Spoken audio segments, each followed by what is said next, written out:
Vecteur vitesse. Nous allons nous intéresser au mouvement d'un ballon. Ce ballon constitue le système qui est modélisé par un point. Pour étudier son mouvement, il est nécessaire de définir un repère auquel on associe une horloge, c'est un référentiel. On repère à intervalles de temps réguliers les positions successives du ballon. Au cours du mouvement, l'ensemble des positions occupées par le ballon est appelé trajectoire. Lorsque le système se déplace de la position M vers la position M', on définit le vecteur déplacement M', représenté par un segment fléché. Le vecteur vitesse moyenne est défini par le rapport du vecteur déplacement M', par la durée du parcours ΔT. Ce vecteur vitesse moyenne ne permet pas de décrire la vitesse en un point de la trajectoire, par exemple en M2. Le vecteur vitesse en M2, V2, s'obtient à partir du vecteur vitesse moyenne pour une durée très courte. Pour que ΔT soit le plus petit possible, il faut considérer deux points consécutifs. Pour le vecteur vitesse en M2, on considère les points M2, M3. Le vecteur vitesse V2 est alors défini par le rapport du vecteur déplacement M2, M3 sur la durée du parcours. Le vecteur M2, M3 est tangent à la trajectoire. Le vecteur V2 est donc lui aussi tangent à la trajectoire. Plaçons-nous maintenant dans le cas simple d'un mouvement rectiligne.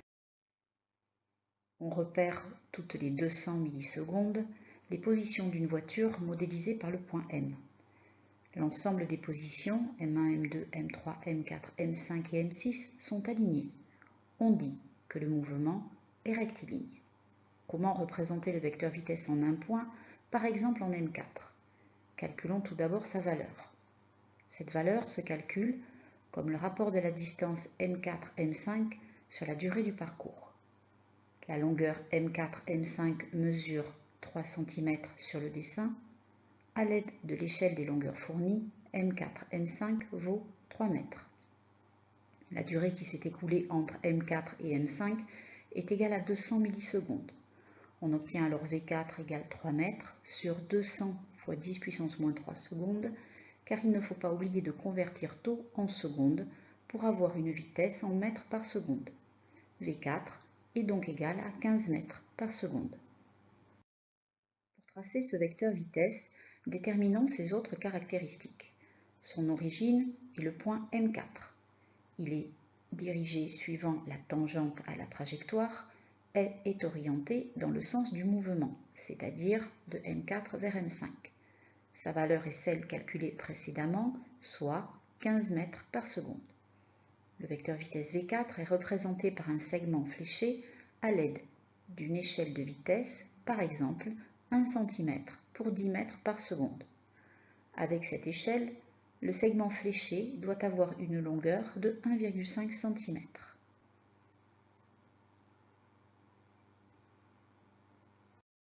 Si au cours du mouvement, la valeur de la vitesse augmente, le mouvement est dit accéléré.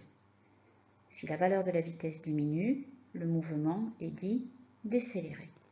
Enfin, si la valeur de la vitesse est constante, le mouvement est uniforme.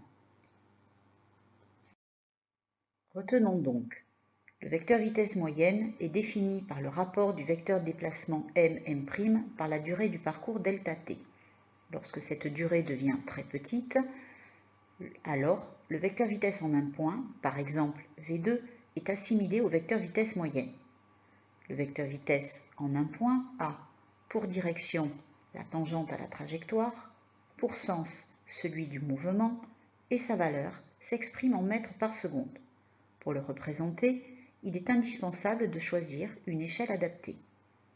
Au cours d'un mouvement, si la direction du vecteur Vm ne varie pas, le mouvement est rectiligne. Si la valeur du vecteur Vm ne varie pas, le mouvement est uniforme. Voici un quiz de 3 questions pour faire le point.